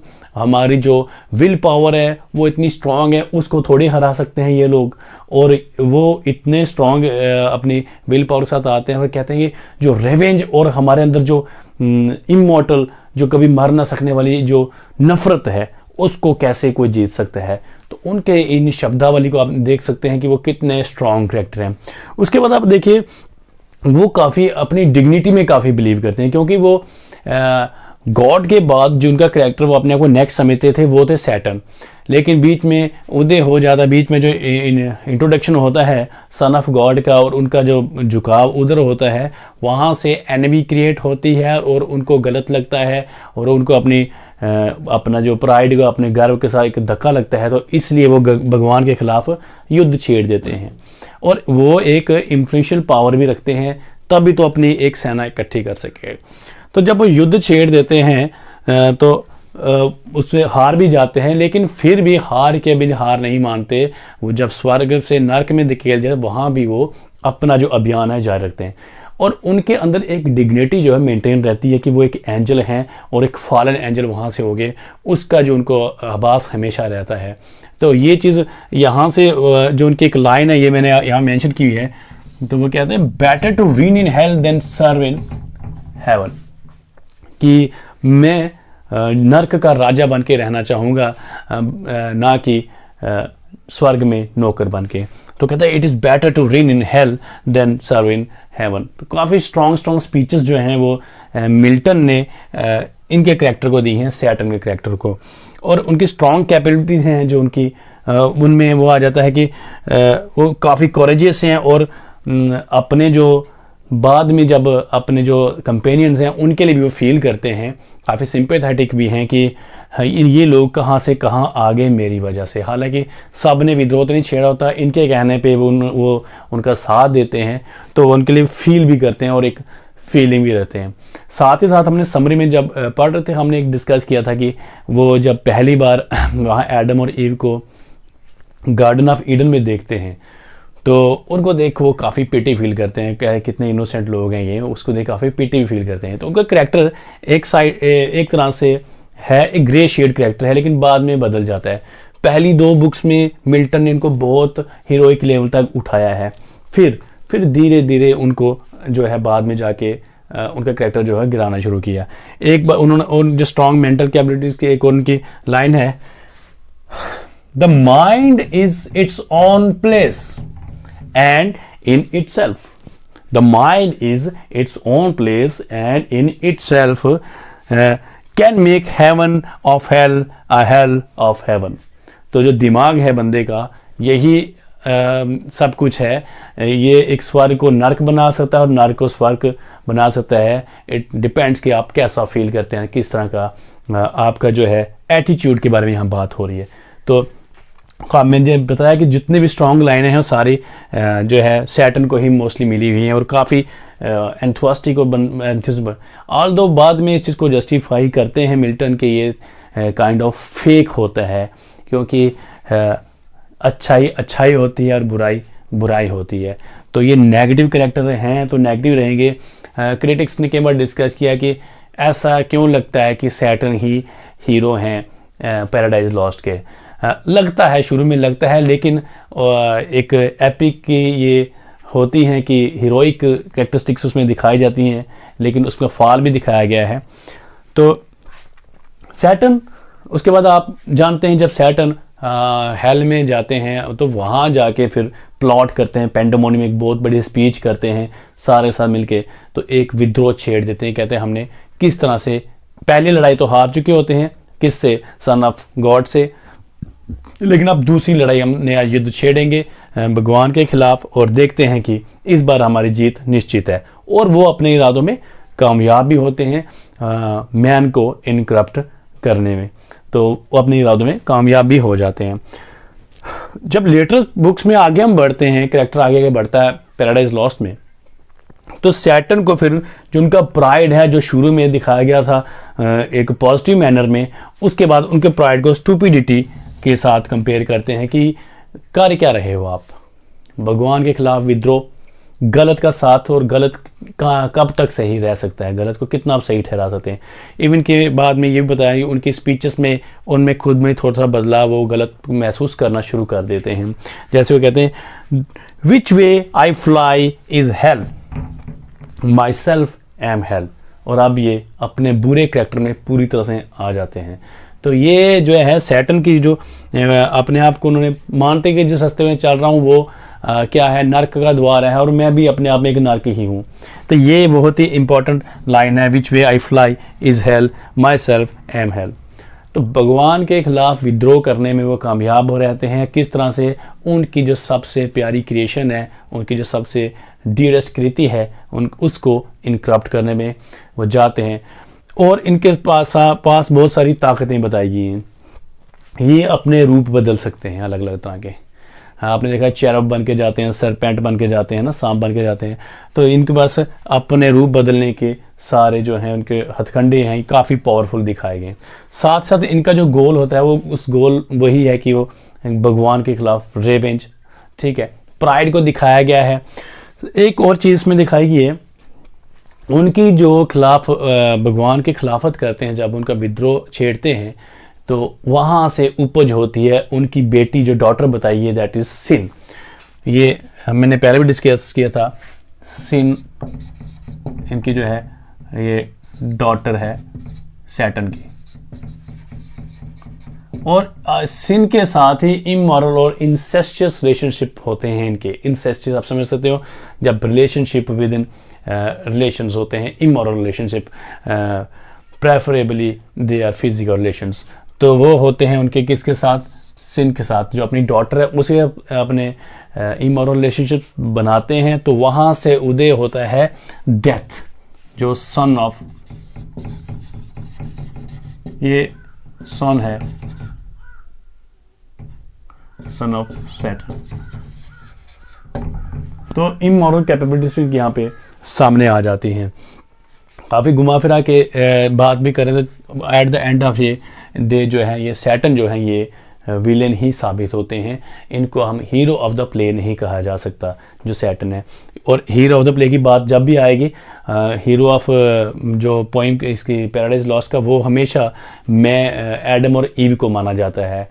कभी कभी जीसस क्राइस्ट को भी माना जाता है, लेकिन एडम और ईव को इसलिए प्रेफर किया जाता है कि जब लास्ट की बुक्स में उनका रेपिटेंस, उनका जो अपने जो माफ़ी मांगने वाली बात आती है, वो जो क्षमा मांगते हैं, उनका रेपिटेंस है, फिर उनका जो फेथ मेंटेन रहता है गॉड में, वो जस्टिस जो है उसमें वो विश्वास रखते हैं, वो सारी चीज़ें इस चीज़ को जस्टिफाई करती है कि जो हीरो थे एडम और ईव हैं फाइनली वो ही निकलते हैं। सैटर्न जो है वो अपने इरादों में कामयाब ज़रूर होता है, लेकिन जो चीज़ वो पाना चाहता है वो कभी पा नहीं पाता।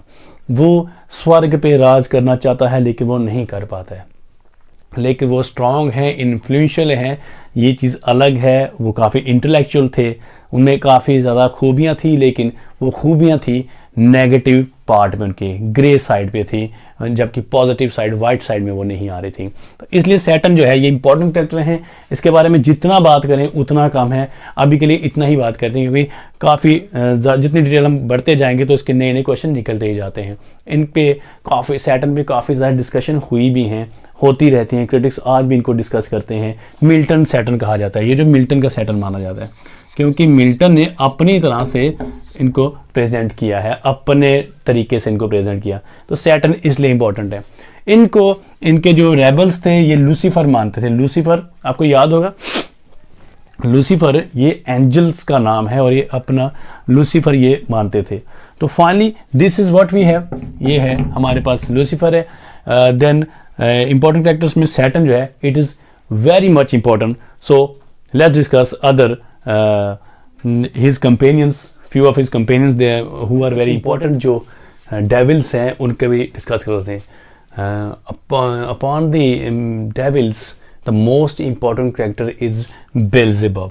बेल्जेबब एक ऐसा कैरेक्टर हैं जो आप कह सकते हैं कि सैटर्न के सेनापति थे, the second in command to the after Satan के बाद जो सेकंड हैं वो हैं बेल्जेबब थे, और ये काफ़ी स्ट्रॉन्ग कैरेक्टर हैं ये भी अपने आप में, और ये काफ़ी इन्फ्लुएंशियल हैं अपने, और ये काफ़ी लॉयल भी हैं सैटर्न के प्रति।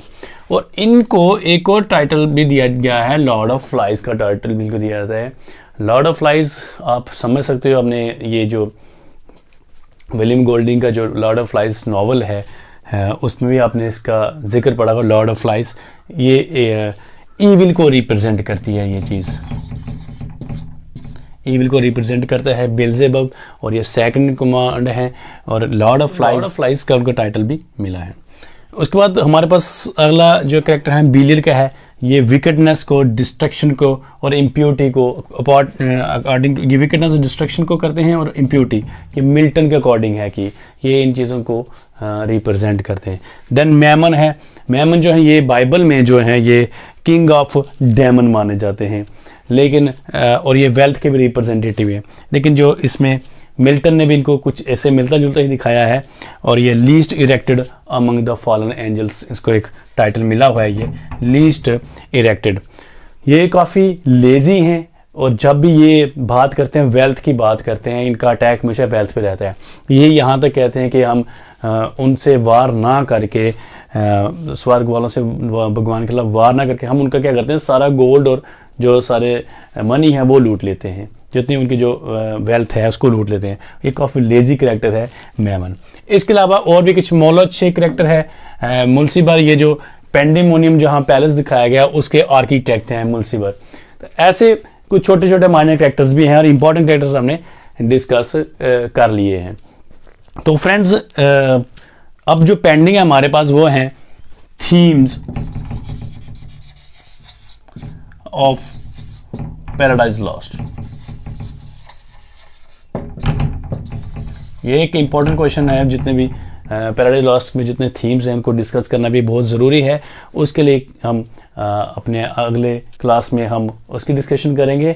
तो आज के लिए इतना ही। Thank you very much, keep watching the classrooms friends. अगर आपने अभी तक हमारा चैनल सब्सक्राइब नहीं किया है तो प्लीज़ सब्सक्राइब ज़रूर कर लें, और कमेंट में अपनी वैल्यूएबल फीडबैक ज़रूर दीजिए। Thank you very much, keep watching the classrooms. So friends, let us discuss the main theme of Paradise Lost. Friends, when we start reading Paradise Lost, the first ever line describes its theme. As I told you earlier, the first book of Paradise Lost explains the motive of Milton, explain his motive of writing Paradise Lost, and about what he is writing, and this epic is about what? He explains very clearly in the very first line, and he says,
so friends, let's discuss the theme of Paradise Lost.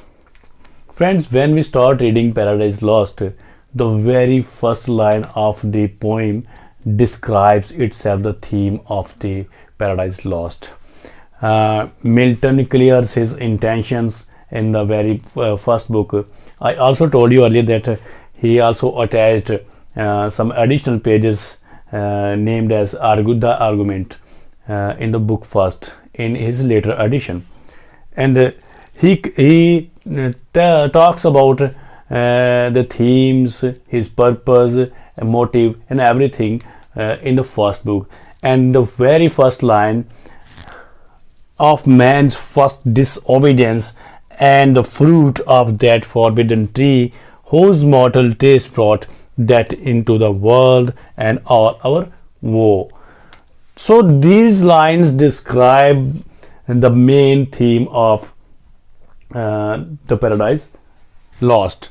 So it's all about, first of all, we will say it's all about this man's first disobedience. The first ever theme is man's first disobedience, and after that disobedience, the concept of that came into the world. So the main theme is disobedience, our loyalty to God, obedience, obey God's sermons, God's whatever preaching, whatever they are, is the important thing. And this is what Milton want to say in the very first para of the poem. तो friends, हम क्या करते हैं, हम उनके ये disobedience, death और ये जो थीम्स हैं इनको कैटेगराइज करते हैं, फिर उनको वन बाय वन डिस्कस करते हैं. तो फ्रेंड्स आइए शुरू करते हैं. जो मेन थीम्स हैं, फर्स्ट ऑफ ऑल ये थीम तो है ही, उसके अलावा भी और जो थीम्स हैं उनके बारे में बात करेंगे. उसमें प्राइड की बात आएगी. प्राइड, जो सैटर्न का प्राइड था, वो जब हर्ट होता है तो उसने उस प्राइड के कारण सिन का उदय होता है. डेथ की बात आती है. फिर साथ ही साथ इससे जुड़ा हुआ है उस रिवेंज की बात बीच में आती है. टेम्पटेशन की बात आती है, कि टेम्पटेशन की बात आती है. ये सारे थीम्स हम डिस्कस करते हैं. डिसोबीडियंस, फर्स्ट ऑफ ऑल हम उसको डिस्कस करते हैं. अब डिसोबीडियंस कहाँ से शुरू होती है पैराडाइज लॉस्ट में? पैराडाइज लॉस्ट में जब हम डिसोबीडियंस का थीम की बात करते हैं, क्रिटिक्स लाइक कौन, डॉक्टर जॉनसन हो गए, एडिसन ने, इन्होंने डिसोबीडियंस और justification of God's way to man, इसको मेन थीम माना हुआ है. उन्होंने ये माना है कि मिल्टन ने ये इन दो चीज़ों पे ज़्यादा फोकस किया है. बाकी सारे जो थीम्स हैं वो पेरिफेरी में आते हैं, बट मेन सेंट्रलाइज थीम जो है disobedience, justification of God's way जो है वो इम्पोर्टेंट थीम है. ये डॉक्टर जॉनसन का और एडिसन का मानना था, जोसेफ एडिसन का. तो डिसओबीडियंस कहाँ से शुरू होती है? डिसओबीडियंस शुरू होती है सैटर्न से. सबसे पहले डिसओबे करना उसने गॉड को शुरू किया, और वहाँ से शुरू होता है फॉल की बात.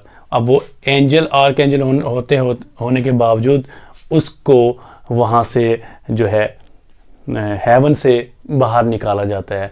तो ये हमने ये सारे समरी में और पीछे हमने सारे कैरेक्टर स्टडी में ये चीज़ें हमने पढ़ ली हैं। तो डिसओबीडियंस शुरू होती है सैटर्न से। फिर दूसरी डिसओबीडियंस कहाँ पे आती है, हम बात करते हैं जब दूसरी डिसओबीडियंस की। पहले आ गया हमारे पास, ये यहाँ मेंशन करता हूँ, सैटर्न था। फिर हमारे पास किससे होती है डिसओबीडियंस, ईव से होती है। ईव से कैसे होती है, ईव को पहले से एडम और ईव को ये पहले से ये हिदायत थी, इंस्ट्रक्शंस थे कि जो फॉरबिडन फ्रूट है उस ऑफ नॉलेज, उसको जो है उसके पास भी नहीं जाना है, खाना दूर की बात है इसके बारे में। लेकिन वो क्या होता है कि ईव को उकसाता है सैटर्न। सैटर्न तो डिसोबे पहले खुद करता है, उसके बाद क्या करता है, उसके अंदर जो नेगेटिविटी है वो इतनी आगे, वो अपने रेवेंज के कारण वो जाके ईव को जाके उकसाता है, प्रोवोक करता है कि आप जो है वो फॉरबिडन फ्रूट जो आप खा सकते हो, आपको उससे कुछ नहीं होने वाला। और जो ईव जो है वो उसकी प्रोवोकेशन में आकर वो जो फॉरबिडन फ्रूट है उसको खा लेती है, और डिसओबीडियंस के साथ साथ शुरू हो जाता है फॉल ऑफ मैन। अब जब ईव खा लेती है तो ईव क्या करती है, वो जाके इन्फॉर्म करती है एडम को, और इसके साथ एडम अपने प्रेम के कारण, अपने लव, ड्यू टू लव, ये भी खा लेता है। अब क्या हो गया, डिसओबीडियंस का जो है एक चेन चल पड़ती है, और वहीं से शुरू हो जाता है फॉल ऑफ मैन। तो सैटर्न ने पहले डिसओबीडियंस की, उसके बाद जो फॉलन एंजल्स हैं उन्होंने की, फिर ईव ने की और एडम ने की, और इस सब का रिजल्ट क्या होता है, फॉल ऑफ मैन। उसका रिजल्ट ये होता है, मैन जो है उसका फॉल हो जाता है। हमने अभी एक जो लाइन अभी डिस्कस की थी उसमें फिर क्या होता है, जब वो मॉर्टल फ्रूट वो खा लेते हैं तो उसके बाद जो है डेथ का जो है इंट्रोडक्शन हुआ वर्ल्ड में। तो उससे पहले ऐसा है कि डेथ का कोई नाम नहीं था, कंफर्ट था, अर्थ भी जो थी वो हेवन ही थी। तो इसलिए डेथ का उदय होता है, फिर उसके बाद रिडेम्पशन की बात आती है जीसस क्राइस्ट द्वारा। तो ये आगे कहानी बढ़ती है, डिसओबीडियंस जो है, और सबसे पहले ये आती है और उसके साथ ही लेके आती है फॉल ऑफ मैन। ये जो है मेजर थीम जो है हमने हमारे पैराडाइज लॉस्ट का रहता है। फिर justification of God's way to man, ये किसके, गॉड्स के वे क्या है, टू मैन। ये है हमारा दूसरा थीम। अब इसको डिस्कस करते हैं। तो justification of God's way to man discuss करने से पहले एक चीज और मैं ऐड कर देता हूँ। डिसओबीडियंस के रिलेटेड जो बात हो रही है, पहले थीम की बात होती है, इसमें एडिसन और डॉक्टर जॉनसन इस पॉइंट ऑफ व्यू को सपोर्ट करते हैं कि डिसओबीडियंस जो है वो एक मेन थीम है। और उन्होंने यहाँ पे ये भी कहते हैं कि अगर भगवान की जो मर्जी है उसके खिलाफ जाओगे तो आपको नुकसान होगा। तो उसमें अगर आपको एक अच्छी लाइफ जीनी है तो you don't want to live a miserable life, instead you want to live a happy life. You have to follow what God's instruction and what is God's will and what is right. यहाँ पे green law है, एक critic है, वो ये कहते हैं नहीं, इसके अलावा खाली यही एक थीम नहीं है। डिसओबीडियंस के अलावा हम बात करेंगे, वो कहते हैं कि खाली डिसओबीडियंस की बात नहीं यहाँ पे, इसके अलावा कुछ और भी है। इसमें है टेम्पटेशन की बात वो करते हैं कि डिसओबीडियंस के अलावा टेम्पटेशन किसकी है, ईव की और एडम की। ईव जो सैटर्न के बहकावे में आ जाती है, और एडम जो सब कुछ जानने के बावजूद, उनको नॉलेज होती है, जानते हैं कि जो है ईव है वो सिन कर चुकी है, वो एक पाप कर चुकी है, लेकिन फिर भी उसके बहकावे में आते हैं। तो ये भी एक थीम है उनका फॉल होने का कारण।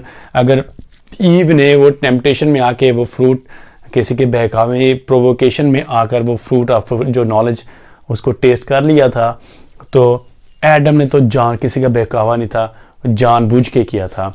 तो सैटर्न सिड्यूस करता है ईव को, ईव ने सिड्यूस किया एडम को।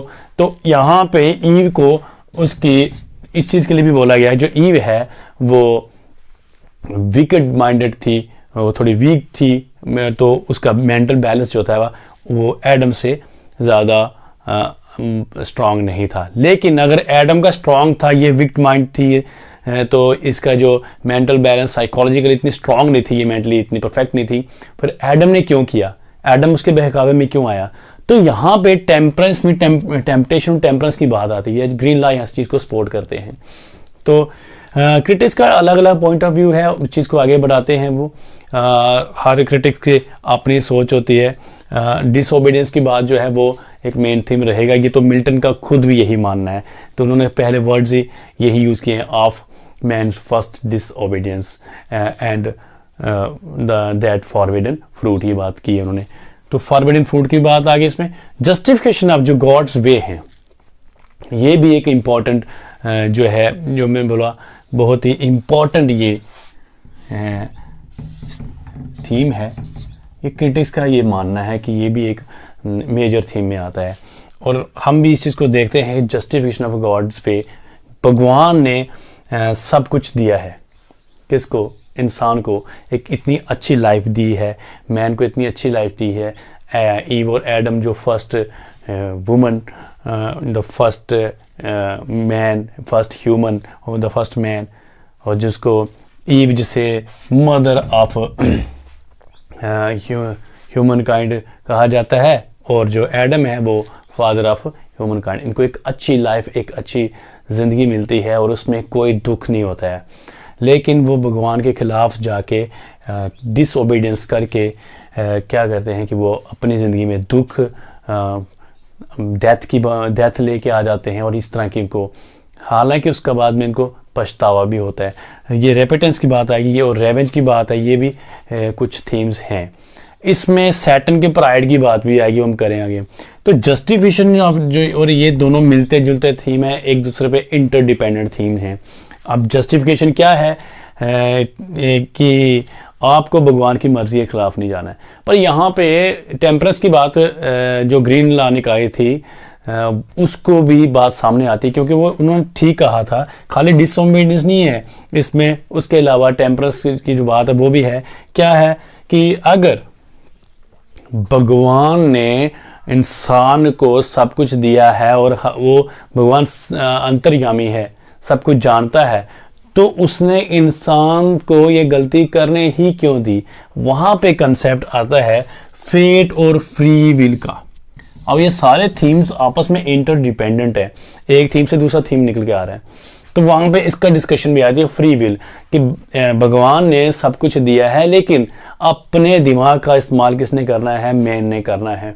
उसने कैसे उसको यूज़ करना है, उसको पता है, अच्छा बुरा सब पता है, उसको ये नॉलेज तो है, और उसको ये पता था कि उसको जो फॉरबिडन फ्रूट है उसको नहीं टेस्ट करना था, तो उसने उसको किया।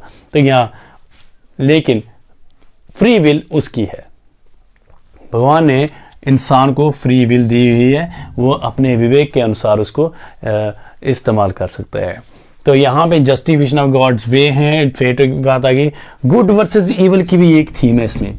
गुड क्या है, गुड मैंने कल जब आपको अभी जब करेक्टर आपको मैंने करवाए, तो करेक्टराइजेशन में आपने देखा मैंने जो अच्छे करेक्टर थे एक साइड रखे और बुरे करेक्टर दूसरी साइड रखे।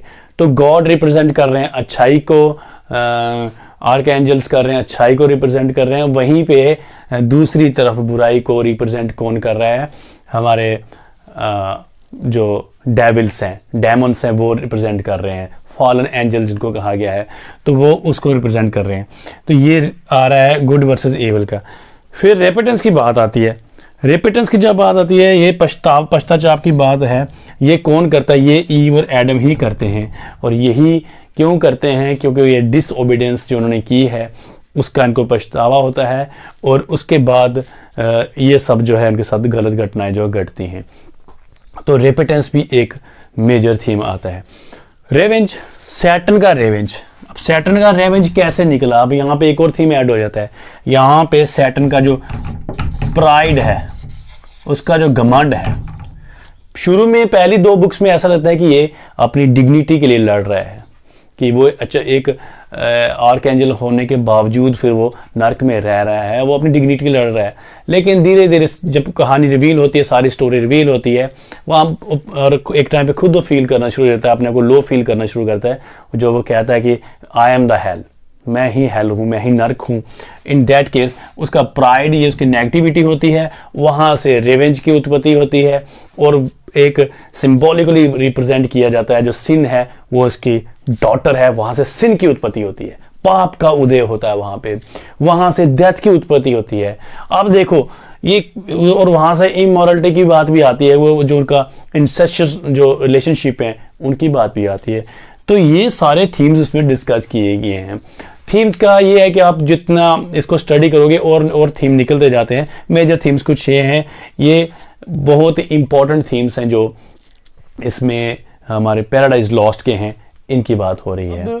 मिल्टन जो वेज गॉड के हैं मैन के लिए सेट करते हैं वो क्या बताते हैं, वो बताते हैं कि गॉड जो है वो ओमनी प्रेजेंट है, मर्सीफुल है। सारे क्रिश्चियन फिलॉसफी को यहाँ पे मिल्टन एक्सप्लोर कर रहे हैं। तो ये जस्टिफिकेशन ये देते हैं कि भगवान ने इंसान को फ्री सब कुछ देकर फ्री विल भी दी हुई है मोस्ट इम्पॉर्टेंटली। तो जब उसके इंसान के पास फ्री विल है तो उसका यूज़ वो कैसे करेगा ये इंपॉर्टेंट है। राफेल भी अपनी एक स्पीच में जब वो समझाने जाते हैं, अपने उनको अवेयर करने जाते हैं, इसको एडम को अवेयर करने के लिए जाते हैं जब भगवान के कहने पे, तो वहाँ पे जाके राफेल जो हैं वो इस बारे में पूरी एक डिस्कोर्स देते हैं एडम को कि भगवान ने सब कुछ दिया है लेकिन आपको फ्री विल भी दी है और उसको आपने पैशन में आके यूज़ नहीं करना है, उसको आपने इंटेलेक्ट और रीज़न के साथ उसको यूज़ करना है। फ्री विल किससे यूज़ करनी है? इंटेलेक्ट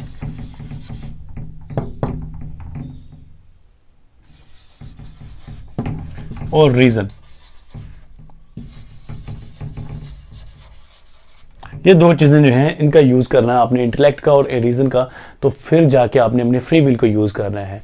जब ये बात आती है तो साथ ही साथ क्वेश्चन अराइज होके आता है कि आपको जब फ्री विल मिली है, इंटेलेक्ट रीज़न को यूज़ कर रहे हो, तो उसके बाद आप कुछ गलती कर रहे हो, आपको जो आपको फ्री विल मिली है तो वहाँ पे ओबीडियंस की बात तब जाके मानी जाती है। अगर आपको पहले से प्री डिस्टाइन हो कि आप डिसोबे कर ही नहीं सकते तो फिर कंसेप्ट आना ही नहीं था बीच में।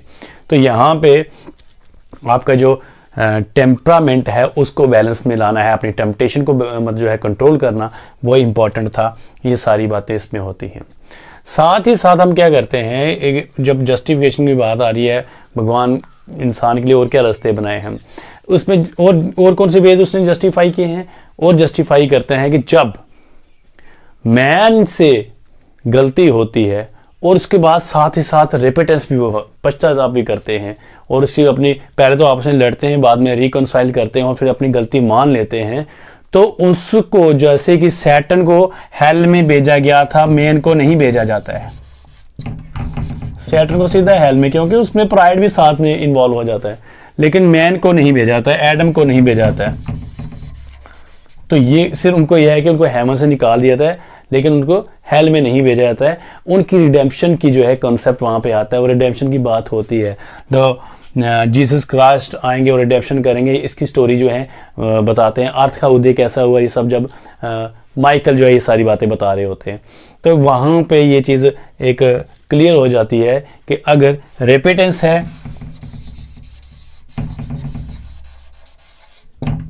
तो जस्टिस जो आपको उसके लिए भी वेज भगवान के बदल जाते हैं। जो गलत करेगा उसका गलत होगा, जो अच्छा करेगा उसका अच्छा होगा।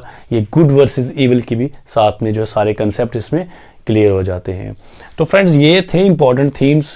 इनको आप जितना स्टडी, क्रिटिक्स अलग अलग राय हैं, जितना स्टडी करेंगे उतना, और ये बहुत ही इंटरेस्टिंग है।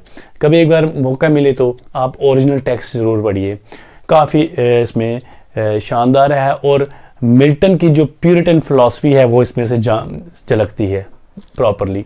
तो मिल्टन ने ये सब जो लिखा है, जो ये सब किया है, उस टाइम के हालात भी कैसे थे। मिल्टन जो थे वो प्यूरिटन और प्रोटेस्टेंट फिलॉसफी को फॉलो करते थे, और वहीं पे उस टाइम पे राजशाही वहाँ पर जो मोनार्की थी उसको वो सपोर्ट नहीं करते थे। मिल्टन जो थे वो मोनार्की को सपोर्ट ना कर वो सपोर्ट कर रहे थे कॉमनवेल्थ को। तो ऐसा वो ओलिवर क्रोमवेल के काफ़ी क्लोज सहयोगी भी थे, कंपेनियन थे।